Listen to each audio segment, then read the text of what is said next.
Nah, kemudian yang ketiga, kumpulkan alternatif-alternatif keputusannya dan segala macam risiko baik positif negatifnya, besar dan kecil kemungkinan terjadinya.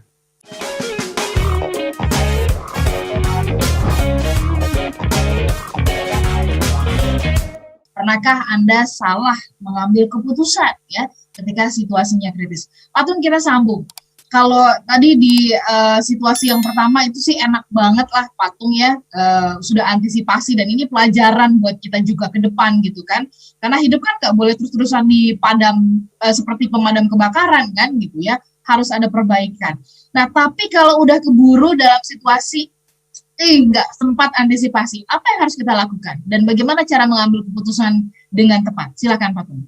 Ya, jadi nomor satu kalau masih ada waktu saya 2 hari atau 1 jam atau 2 jam, itu kita cari data terlebih dahulu. Karena kelemahan manusia itu ambil keputusan datanya salah. Kalau datanya salah, keputusannya tentu saja salah. Gitu ya. Jadi kita open mind untuk mencari data-data sudut pandang beberapa orang. Kemudian yang kedua, carilah ahli yang sekiranya sudah melewati masa-masa tersebut. Nah, jadi ahli atau orang yang sudah melewati masa-masa tersebut. Ini sangat-sangat penting. Nah, kemudian yang ketiga, kumpulkan alternatif-alternatif keputusannya dan segala macam risiko baik positif negatifnya, besar dan kecil kemungkinan terjadinya. Saya ulangi ya. Jadi misalnya Anda ngobrol sama saya lagi dengerin radio. Ada apa risiko yang paling negatif, yang paling besar? Tuh, kejatuhan pesawat dari langit. Mungkin nggak? Mungkin. Tapi kemungkinannya kecil nggak? Kecil. Bisa diabaikan? Diabaikan. Misalnya begitu. Anda lagi nyetir di mobil, Anda mendengarkan begini. Apa risiko yang negatif tapi kecil? Risiko itu ada 3 macam. Sifatnya, positif atau negatif, besar atau kecil akibatnya, besar kecil kemungkinan terjadinya. Contoh, Anda lagi nyetir sama satu keluarga nih, dan sambil dengerin radio, Smart FM. Ternyata risiko apa yang paling kecil gitu, yang negatif? Yang kemungkinan besar sudah terjadi. Oh, sebelah Anda kentut. Nah, itu kan pedut, ya sudah sedot bareng-bareng gitu ya. Ya buka jendela Pak, ya boleh buka jendela. Tapi dari satu hal kalau kita itu menimbang risiko, jadi masing-masing alternatifnya positif dan negatifnya. Semaksimal kita bisa lakukan dengan waktu yang masih ada. Dengan pendapat para ahli, jadi kita bisa kita tanya pendapat para ahli terlebih dahulu. Hari ini kan saya ini jaga rumah sakit ini. Saya sudah 3 malam tidur di rumah sakit di Solo. Oh, oke. Di Solo, karena mama saya kan sakit, HP-nya drop. Nah, mau dilanjut, mau diapakan apa? Nah, saya tetap konsultasi selama waktu masih ada, saya akan tanya beberapa dokter. Saya tahu ada beberapa dokter yang tidak happy dengan cara saya. Kalau tidak percaya sama saya, ke sana aja. Nah, itu ada yang sifat-sifatnya seperti itu, ada yang mohon maaf kalau ada yang begini, sebetulnya itu hak pasien loh, secondary opinion. Tapi berkali-kali secondary opinion itu bukan berarti saya tidak percaya terhadap satu dokter, enggak. Tapi dengan kita kondisi kritis, ini operasi atau tidak operasi. Saya misalnya papa saya zaman dulu, operasi tidak operasi. Kita datang ke 4 dokter. Nah, tapi tetap keputusan kan kita yang ambil keputusan. Ya, betul. Jadi ada yang 2 dokter mumpung masih muda, gitu ya, 70 tahun. 70 tahun dianggap masih muda, no ya. Masih bisa operasi saja. Terus yang 2, enggak kok, ini belum terbukti kanker. Jadi belum terbukti kanker dan kita lihat progresnya dulu, perkembangannya. Karena sudah tua. Lu kan sendiri-sendiri loh. Yang satu mau 70 masih muda, dalam arti kondisi klinisnya masih bagus, semuanya masih bagus. Tapi 2 dokter yang lain, oh ini harus operasi. Nah kan begitu toh. Jadi tetap kita pendapat ahlinya. Jadi ahli tetap sama-sama ahli. Jadi ternyata sama-sama ahli itu kadang satu tidak update. Mungkin nggak satu tidak update? Bisa saja. Bisa, sangat mungkin. Mungkin nggak satu punya pertimbangan yang lain. Mungkin, Pak Tong tunggu dulu, lihat dulu kondisinya begini, silakan. Jadi, tapi in the end of the day siapa yang harus ambil keputusan? Kita yang harus mengambil keputusan. Nah, kalau masih ada waktu, Anda sudah kumpulkan data, kemudian pendapat para ahli. Mungkin para ahli itu bertentangan kok, biasa kok, ayo. Ada yang minum, boy, jangan minum, boy. Loh, kan ada juga, no. Ya perlu tabayun kan gitu ya. Nah, paling bagus kalau para ahli bisa diajak diskusi bersama. Jadi contoh ketika apa-apa saya, harus operasi, tidak operasi, harus gini, harus transfer liver, harus apa. Loh ini tumor sudah sampai kemana, yang satu bilang, belum tumornya belum sampai kemana. Lah, lebih baik 2 dokter yang bertentangan beda pendapat ini, kalau menurut saya ditabayunkan, kan begitu ya.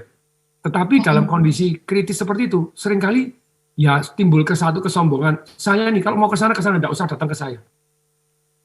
Jadi merasa udah paling pintar sedunia, susah ngomong kalau sudah begitu. Padahal kita butuh rendah, ada yang berpandangan beda loh, ini belum dianggap cancer loh, oh ini belum dianggap nyebar, ya ini sudah loh, ini sudah metastase. Nah, mestinya duduk bersama, karena keputusannya kan mempengaruhi hidup mati orang. Jadi letakkan dong kesombongan, how know that we are right, bagaimana kalau kita bisa tahu bahwa kita benar atau tidak. Nah, jadi kalau saran saya misalnya Anda yang para ahli, terus ternyata orangnya marah seperti itu, ya kita ngomong, Pak, mohon maaf Pak, jadi demi ilmu pengetahuan kan kita lebih baik diskusi yang berbeda pendapat dengan cara tabayun itu tadi, buka referensi, buka begini, kita ketahuan siapa yang salah, siapa yang benar. Dan masalahnya bukan salah dan benar, supaya kita di kemudian hari bisa meningkatkan diri. Mungkin Bapak benar, mungkin dia yang salah, mungkin. Tapi yang paling penting kan kita bagaimana menemukan data yang tepat supaya keputusannya tepat. Nah itu penting diambil. Jadi data ini akan sangat mempengaruhi kita mengambil keputusan, begitu ya Pak Tung ya. Yang ketiga, kan nomor satu kumpulkan data, cari data-datanya, hasil datanya. Kayak mama saya, HB-nya drop, terus kemudian setelah ditransfusi. Kemarin menurut dokter harus dites untuk ginjalnya dan levernya. Saya bilang tetap sekaligus ambil darah, sekaligus HB-nya. Karena menurut saya itu bisa gajikan, ginjalnya bisa jadi levernya. Tapi kalau HB drop, itu HB-nya juga harus diprojek. Setelah ditransfusi naik atau turun. Kalau terjadi ada pendarahan, HB-nya akan turun lagi. Ada terjadi talasemia, terjadi apa, saya tidak tahu istilahnya, yang produksi darahnya kurang, akibatnya akan turun lagi. Tapi kalau tanpa transfusi sudah membaik, berarti ada perbaikan. Mungkin saya salah. Loh, tetap mungkin ginjalnya, mungkin ya silakan tetap dicek, tapi HB harus ditambah dong. Kumpulkan data dong. Progresnya dong. Itu namanya, kalau saya cuma cara berpikir sederhana. Ketika saya sarankan begitu, ternyata diterima. Oh ya boleh Pak Tung. Nah saya merasa cara berpikir ini menurut saya penting. Tidak peduli siapapun Anda, kalau meninggalkan logika tracing ini kurang jelas. Oke, tapi sekali lagi, kumpulkan data dulu. Terus kemudian yang kedua, jadi istilahnya cari pendapat ahli gitu ya. Para ahlinya. Terus kemudian kumpulkan third opinion gitu ya. Ya, alternatif ini resikonya contoh salah satu. Kadang orang menggeneralisasi. Saya punya saudara datang ke Jakarta. Sudah kita konfirmasi ke 4 dokter. 4 dokter yang berubah, berbeda. Sampai yang dokter ahli yang paling sebetulnya anti namanya jadi bypass jantung. Karena dia ahli, mohon maaf, ahli stent, ahli pasang ring. Tapi ahli pasang ring ini yang top sekali. Di dunia top, ada di Indonesia, luar biasa. Beliau ngomong, sebentar, jangan sembarangan dulu di bypass. Kemudian, karena 3 dokter jangan ngomong bypass, tapi dia kan ahli ring. Kemudian analisa lagi, nggak bisa. Di ring satu lebih mahal, yang kedua tetap karena buntunya terlalu banyak. Cara paling bagus ya memang bypass. Nah ini kan cara ahli ini paling bypass. Nah jadi kemudian kita timbang alternatifnya. Mendadak istrinya nggak mau. Loh, nanti kalau di bypass sebelah mati loh. Sebelah saya di bypass mati. Lah ini. Makanya saya nanya dokter kalau di bypass kemungkinan mati berapa persen? Dia bilang 100%. Loh, lah kok 100%? Nah ini pertanyaan salah jawabannya? Salah. Perhatikan, bener-bener. Pertanyaan salah, sampai salah. Loh, kok bisa mati? Loh kan semua orang mati. Nggak usah di bypass sih bakal mati. Benar. Nah, dokter, maksudnya pada waktu di bypass mati karena bypass. Oh, sekarang kecil sekali, 0,01% lah. Sejuta, ya 1-2 orang mati ada lah. Sekarang bypass jauh lebih mudah, lebih hebat ini. Oh, pertanyaan salah, jawaban bisa salah ya. Yes. Salah satu contoh, adik saya misalnya, anaknya mau kena virus zaman dulu, belum model virus COVID, belum apa begitu ya 2016 apa gitu. Terus kemudian pada waktu itu dites darah. Untuk dites darah mengetahui kena apa itu ternyata lama, 2 hari 3 hari baru tahu. Dokternya bilang kalau mau cepat diambil dari sumsum. Adik saya nanya, risikonya terburuk apa? Lah ini pertanyaannya ini. Tapi dia tidak menanya, risiko terburuk apa? Lumpuh nanti. Bisa, oh ya jangan. Dia tidak nanya satu. Besarnya kemungkinan lumpuh berapa persen? Kalau diambil dari sumsum. Nah, pertanyaan saya lebih detail lagi. Dari sekarang sudah berapa ribu orang? Oh, ribuan lebih. Ada yang lumpuh nggak? Nggak ada, itu sebenarnya prosedur biasa kok. Tapi kalau ditanya kemungkinan paling buruk, lumpuh. Adik saya begitu dijawab lumpuh, berani nggak? Nggak berani. Ya itu loh. Pertanyaan salah, jawabannya salah. Jadi kalau Anda tanya itu bukan hanya besar kecil akibatnya, kalau saya nanya sama Ali, besar kecil kemungkinan terjadinya. Terus kemudian ada positif, ada negatifnya. Kemudian saya tanya sama yang dokter jantung tadi, dokter kalau misalnya dioperasi, di bypass gitu ya, jadi kalau tidak di bypass saja, lalu ini kan keputusan antara ya dan tidak toh, dioperasi tidak dioperasi. Kalau tidak dioperasi, kemungkinan mati berapa persen? Nanyanya salah lagi, jawabannya 100% lagi, nganyel kayak tenan dokternya itu. Tapi memang betul gitu loh ya, jawabannya dokter betul, 100% kamu enggak mati. Maksud saya kapan matinya kalau anytime. Dia bilang anytime. Kalau dengan sejumlah penyumbatan ini, ngomong-ngomong dengan saya, di depan saya stop, berhenti, mati di depan saya. Walaupun saya dokter jantung, saya obatin gini, bisa hilang. Kalau di depan dokter jantung, tak kasih yang dikasih di bawah mulut, yang supaya begini, tetap belum tentu bisa sembuh, bisa bablas. Walaupun di depan saya. Saya bilang, wow. Jadi kalau dioperasi, ya bisa, ya 10 tahun lagi ya masih bisa kalau semuanya baik-baik kan gitu loh ya. Jadi kalau di bypass. Nah, pertanyaannya ini kan beliau bukan ahli bypass. Nah, kemudian saya tanya, ini pertanyaan, kalau dokter ahli bypass sarannya apa? Karena dokter jantung lebih tahu daripada saya. Dia kan tahu tuh. Tapi dia kan takut disalahkan. Oh, enggak bisa, kamu cari survei sendiri, nanti nyalahkan saya. Dokter, saya janji, mau tertulis boleh, mau enggak tertulis boleh, kan ini juga enggak direkam, saya enggak bakalan nyalain sama dokter. Saya kan cuma gini, dokter kan dokter ahli jantung, jadi Anda lebih tahu kolega-kolega Anda siapa yang hebat. Betul toh? Nah, saya kan enggak bukan perhatian. Terus kemudian, oh ada 3 dokter nih, 1 ini, 2 ini, 3 ini. Kemudian saya nanya yang lebih tajam. Kalau dokter sendiri yang sakit, pilih yang mana? Oke.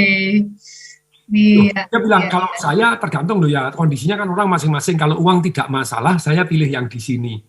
Kalau uang yang masalah, ini dokternya ini juga sudah hebat, luar biasa. Ini PM Mahathir juga dioperasi jantung sama dia. Kalau kamu tidak masalah, terus kemudian uang bermasalah sekali yang di Penang ini ada. Tapi kembali lagi dengan alternatif-alternatif seperti itu, kemudian kita tanya sama para ahlinya, termasuk siapa yang bisa memberikan solusi, itu keputusan kritis kita jadi lebih tepat. Dan kita enggak boleh, problemnya gini loh, orang itu ketika ngasih saran, kemudian disalahkan, gara-gara saranmu jadi seperti begini.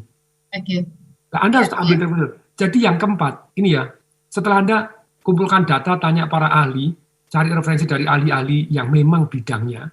Kemudian yang ketiga adalah Anda mulai pertimbangan positif dan negatifnya, besar kecil kemungkinan terjadinya, terus kemudian besar kecil akibatnya, potensinya akibatnya. 3 ya, ingat ya, positif atau negatif, yang sifatnya, pertimbangan sifat positif negatif. Yang kedua, pertimbangan apa? Besar kecil efeknya. Tapi banyak orang, kemungkinan terburuk apa? Lumpuh kayak tadi misalnya diambil sumsum, terus nggak berani, kan celaka.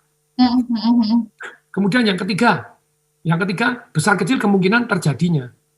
Nah, kalau kita hanya menggeneralisasi kayak tadi, lo tuh tetanggaku dioperasi mati loh. Lo ya ada toh, maksudnya enggak ada yang dioperasi mati.